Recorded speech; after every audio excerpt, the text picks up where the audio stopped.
જે ખાસ કરીને કરન્સી માર્કેટની વાત કરી લઈએ તો રૂપિયામાં આજે પણ ડોલર સામે ઘટાડો જે છે તે જોવા મળતો દેખાયો છે। એક ડોલરની કિંમત 86 રૂપિયા 60 પૈસાને પાર આપણને પહોંચતી દેખાઈ રહી છે અને ડોલર ઇન્ડેક્સમાં ગઈકાલની સરખામણીમાં થોડો ઘણો ઘટાડો જોવા મળતો દેખાયો છે, પણ હજી પણ આ લેવલ જે છે તે થોડું ઘણું ચિંતા આપણને બતાવી રહ્યું છે। બધી ઇમર્જિંગ માર્કેટની કરન્સી ખાસ કરીને થોડી ઘણી ઊંચાઈ પર આપણને આવતી દેખાઈ રહી છે અને રૂપિયાની રેન્જ હવે ખાસ કરીને 86.49થી લઈને 56.59 પ્રતિ ડોલર આપણને થતી દેખાઈ રહી છે।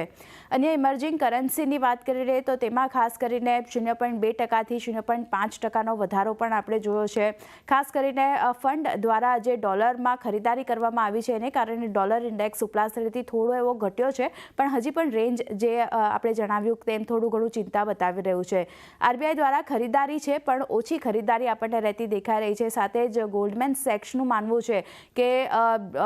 ડોલર જે છે તે હજી થોડો સમય સુધી મજબૂત રહેતો દેખાઈ શકે છે। રૂપિયા માટે તેમણે રેન્જ જે જણાવવામાં આવી છે તે 88 રૂપિયા પ્રતિ ડોલર સુધી પણ રૂપિયો આપણને નબળો થતો જોવા મળી શકે છે અને રૂપિયામાં નરમાશ જે છે તે જોવા મળશે, પણ અન્ય ઇમર્જિંગ કરન્સી જે છે અથવા તો અન્ય ઇમર્જિંગ માર્કેટની કરન્સી છે એને ખાસ કરીને રૂપિયો જે છે તે આઉટપરફોર્મ કરતો જોવા મળશે। રૂપિયાનો આજના ક્લોઝિંગની વાત કરી લઈએ તો 86 લેવલની ઉપર જે ક્લોઝિંગ છે ડોલર સામે તે આપણને થતો દેખાઈ રહ્યો છે, પણ ખાસ કરીને ઇમ્પોર્ટન્ટ એ વસ્તુ છે કે અન્ય ઇમર્જિંગ કરન્સી જે છે, ઇમર્જિંગ માર્કેટની જે કરન્સી છે તેની સામે હજી પણ ડોલરની સામે રૂપિયાની સ્થિતિ જે આપણે જોઈએ તે થોડી ઘણી મજબૂત રહેતી દેખાઈ શકે છે અને આવનાર દિવસોમાં રૂપિયો જે છે તે હજી વધારે નબળો થતો દેખાઈ શકે છે।